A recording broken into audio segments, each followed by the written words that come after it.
Eto mga katornikels, medyo na-cancel yung lakad natin.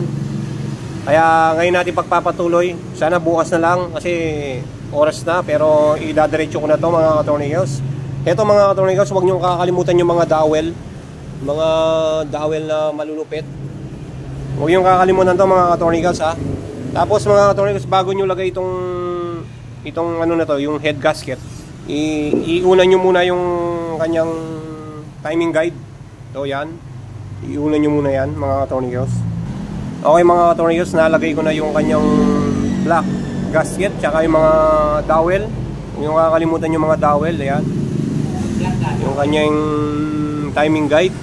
Yan, unahin nyo muna yung timing guide bago yung head gasket. Yan. Tapos lalagay na natin yung kanyang malupit na head. Yan. Wala tayong tagahawak nito, pero meron tayong tagapanood. Ayan oh. Danida, nakasura namin ako yung animal. Yan. Hindi ako na kailangan ng cameraman. Taga-talan mo. Taga-pepe. Yan mga katornikels, lalagay natin to. Yan, ganyan siya. Yan. Yan, dahan-dahan lang mga katornikels ha. Wala tayong tagahawak ng ating camera, ng ating video. Yan. Ulitin ko mga katornikels ha, sa mga ano lang to, sa mga gustong matutong mag top overall. Yan. Panoorin yung isang video na part 1. Ito yung part 2. Yan. Make sure na naka-top-ted dito yan. Pag nalagay yung ano, ito siya. Yun siya yung gatla. Nakatuwid din siya dito. Yan. Tapos yung kanyang malupit na mga piyesa. Yan. Ito yung lalagay natin mga katornikels.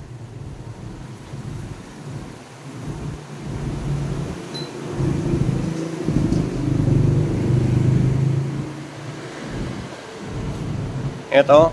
Meron tong ano to mga katornikels, 1 and 2. Huwag mo nang hanapin yung number 3 ha. Nasa ibang bahay na yon. Ano ka nasisira, ulo? Kahit magkabaliktaran to mga katornikels, kahit na magkaganyan yan, magkaganyan, wag lang ganyan ha. Ganito, yan. Yan, pwede rin siya ganyan, pwede rin siya ganyan. Okay lang yan mga katornikels. Yan, basta naka-top-ted siya.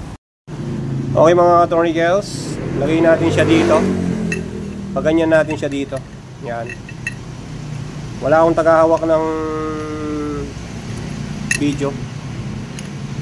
Bago lagay yung mga tornilyo dito, lagay mo muna to para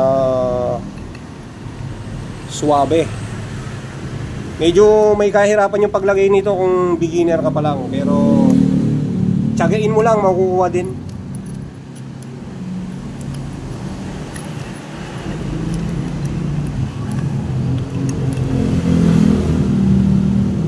Yan.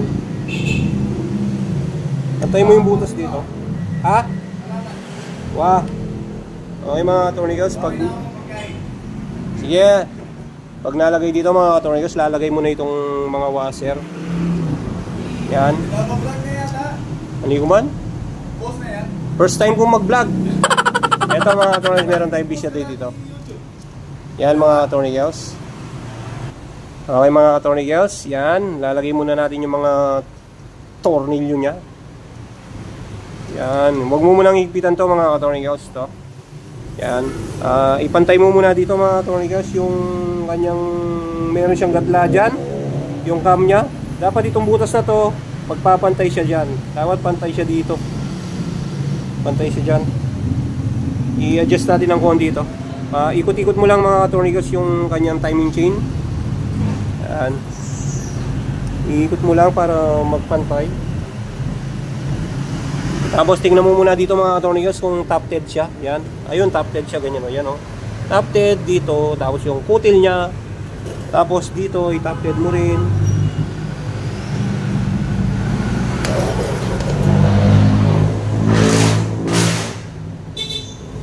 Ano natin siya dito mga katornikels. Pag ganyan, hindi pa siya ano, dapat nakaganyan yung yan. I-adjust natin konti yung kanyang timing chain. Okay mga katornikels, naayos na. Yan. Ilalagay ko na yung kanyang tornilyo na gagamit tayo ng kanyang ano, ng Allarens. Ano siya, malit lang, yung 4mm lang to. Yan mga ka-tornigals, pagkatapos ng naka-top-dead na siya, yan. Yan. Naka ano na siya. Tapos tignan mo rin dito, yung kung naka-top-dead na siya, yun yung doon sa kabila yung mga ka-tornigals, walang ano yan, walang kunya. Yan. Pag nakita niyo yung parang ano na yon, yung kutil na yon, yan, yung top-dead dyan, tapos top-dead dito, tapos top-dead din doon, ayan o. Meron siyang guhit, tapos nakaano siya dito. Yan. Nakahigpit na yan, tapos hihigpitan ko na lang tong kanyang mga tornilyo. Gamit ang 14. 14 itong mga ka-tornigals. Higpitan ko muna. Okay mga ka-tornigals, pag nahigpitan na, huwag nyo kakalimutan yung gis na mahaba dito. Higpitin nyo yun, tamang higpit lang yung dito. Tapos tamang higpit lang yung ano dito, yung tornilyong 14. Yan. Tapos i-tune up ko na mga ka-tornigals. Pag nalagay na yung kanyang tensioner, i-tune up na natin. Yan, top-dead na top-dead dyan mga ka-tornigals. Tapos pag naggagawa kayo nito mga ka-tornigals, tanggalin nyo yung yung kanyang spark plug para magaan siyang ikot. Yan mga ka-tornigals, lalagay muna natin yung kanyang tensioner. Yan mga ka-tornigals, pag nalagay ng kanyang tensioner, yan, i-top-dead nyo uli. Yan, top-dead siya doon. Ayun siya, top-dead. Yan. Tapos top-dead siya dito, pantay. Tapos pantay siya doon, top-dead. Yan, top-dead. O, top-dead yan.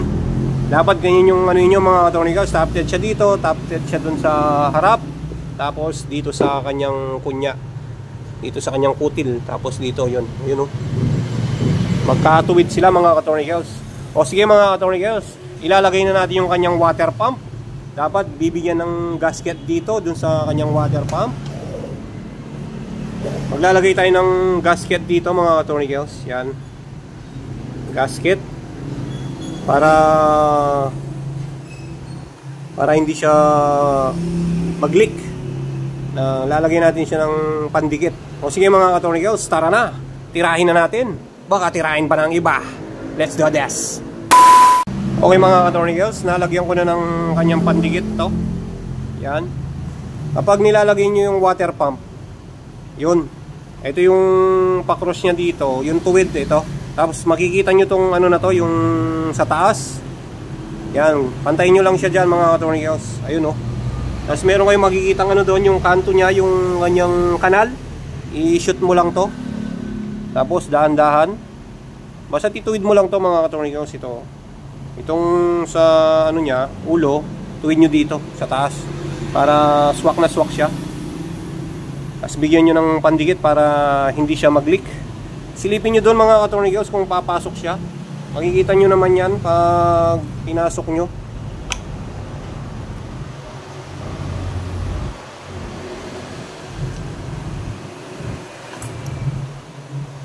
Yun. Tapos pag naramdaman nyo na nakapasok to, ikot nyo mga ka-tornigals. Pag sumubay yung ano nya, yan, yan o, yan. Yan. Sumubay sa galawan, yung ikot. Matik na yan mga ka-tornigals, nakapasok na yung kanyang kunya, yung kanyang kanal. Yan. Tapos bibigyan mo ng ano dito mga ka-tornigals. Bigyan mo ng pandikit dito para hindi siya mag-leak. Karamihan kasi sa mga ibang water pump, nagli-leak dito sa bandang ibaba. Kaya pag nagbubukas ako ng ganito, binibigyan ko na siya ng pandikit. Yung pag naano siya, ano kasi yun? Pag natuyo, nagiging goma. Yan mga ka-tornigals, nabigyan ko na ng pandikit to. Pati yung dito sa ano niya, dito sa tubo niya dito sa taas, yan. Paano muna natin ng konti. Yan, habang mainit, bilad muna natin sa araw. Kahit ako'y nabibilad na, kanina nakapali na kaya nakatutukingal doon yung animal. Tapos lalagay na natin doon mga ka-tornigals, yan o. Yan, tapos mamaya na natin siya i-tune up mga ka-tornigals. Lalagay muna natin itong malupit na ano na to, water pump assembly.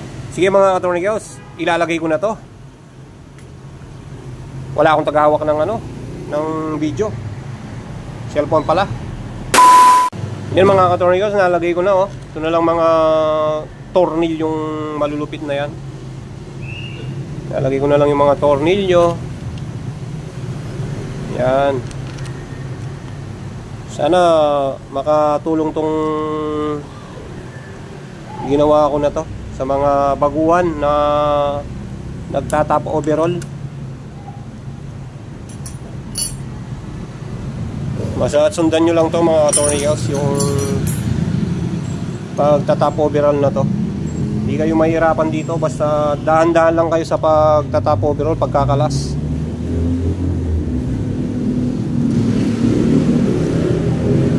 Higpitan ko na lang to mga ka-tornillos.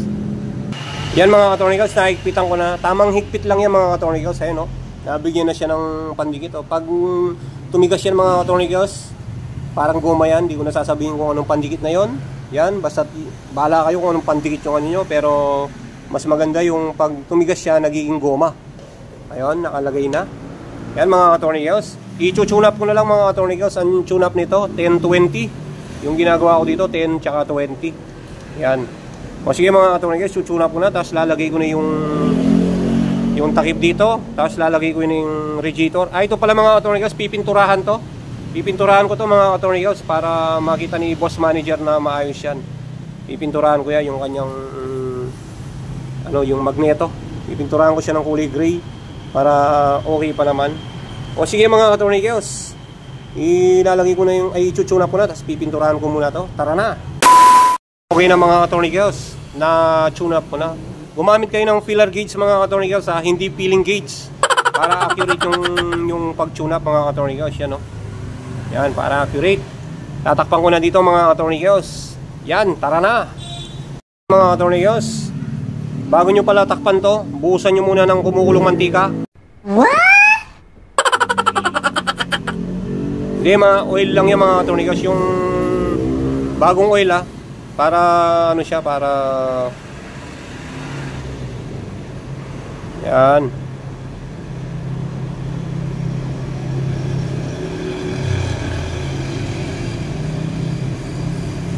Para pag umandar siya mamaya, pag pinaandar ko siya,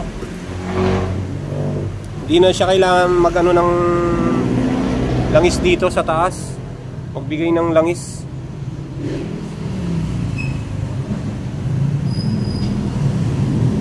Yan. Yan mga ka-tornillos. Ganyan na yung gawin nyo mga ka-tornillos.